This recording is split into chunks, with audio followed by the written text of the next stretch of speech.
This disclaimer was copied without permission.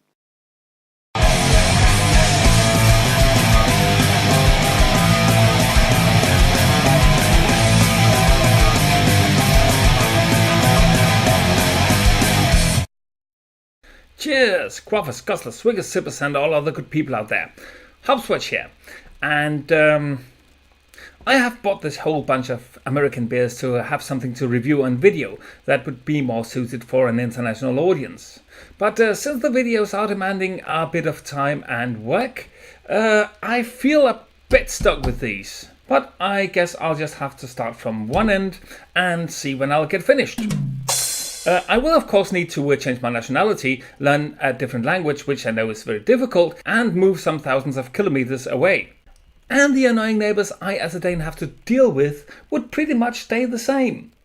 There would of course be a new larger neighbor, and that one, I have to admit, is just a tad more frightening than the present one. Especially after I did that thing with the babushka dolls, you know, Gorbachev going into Yeltsin and all that business. They surely wouldn't like that, as wouldn't Emperor Atheist, but that's a different story that Rachel here will get you on top of much better than I would ever manage to. Yes, Rachel, consider yourself shouted out to. Why am I speaking Canadian? Out to? It's that Neil dude. Yeah, that's what it is. Well, what a digression. So today we'll have...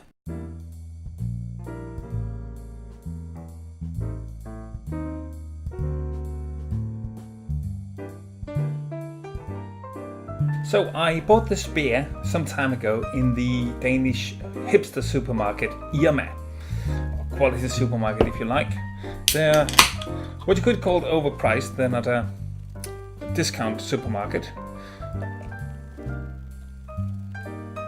My screen just went out, just went black and switched on again, this time with color. Sometimes it switches on with in black and white. I don't know why the hell it does that. Okay.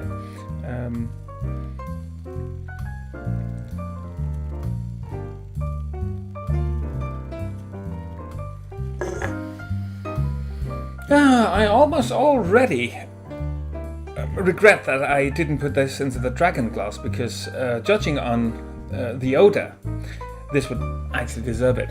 So it's called a Tangerine IPA, Citradelic.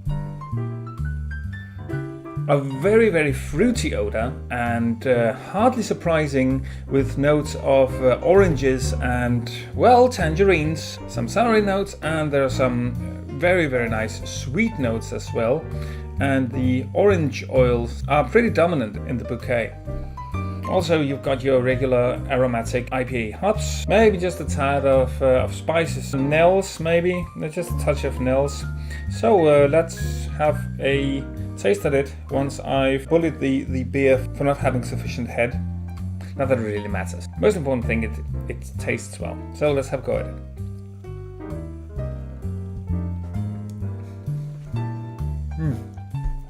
Oh wow. Okay, I understand why they would call this a Tangerine IPA. There are some very, very clear notes of tangerine here, tangerine and sweet oranges. I don't think it says on the can. Question is if they actually did add some citrus fruit to this, because it tastes very much as if they did.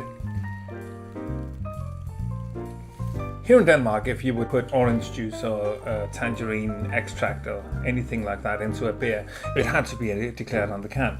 I don't know how the rules are in the States from where this brew comes. However, prejudice will know that nothing has to be declared in the United States. You can put practically anything into a beverage and you don't need to declare it. I don't know if that is true, but I can...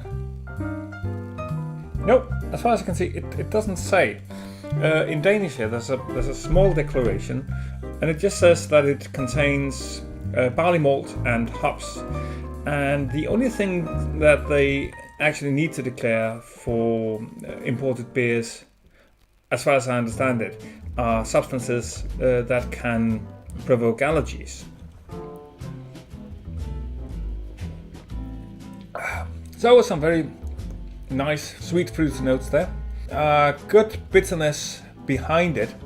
So first you will taste the oranges and tangerines, then comes the rather traditional hops bitterness. Not too heavy, not too light. Very, I would say, a very nice all-round and everyday IPA. And very, very tasty in the back of your mouth at the tonsils. Well, there's an extra boost from the hops and the bitterness, as well as from the sweet notes. I'll give this beer 5 out of 6. Maybe a little bit generous, because after all, it is closer to a middle of the road IPA than most of the very good beers that I have reviewed so far. However, even as a middle of the road IPA, this does it better than you would expect, and it deserves a higher grade for that.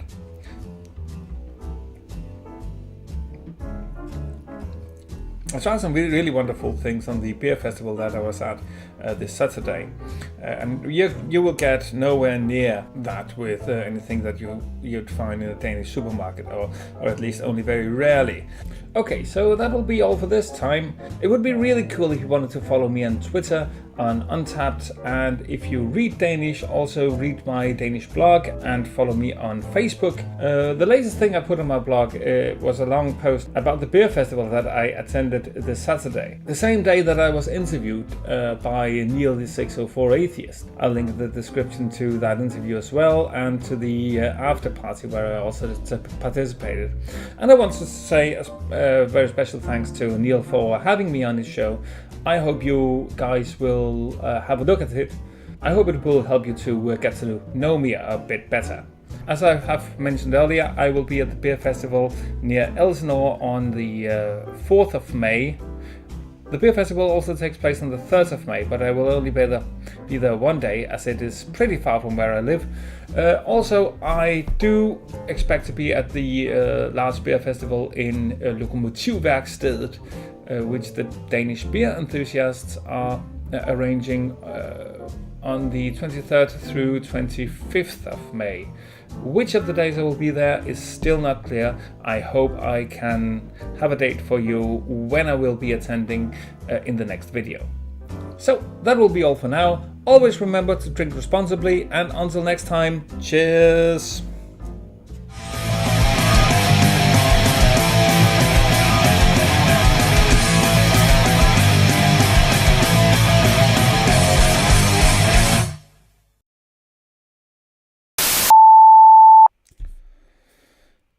Right, so it does say ale brewed with tangerine, orange peel, and orange.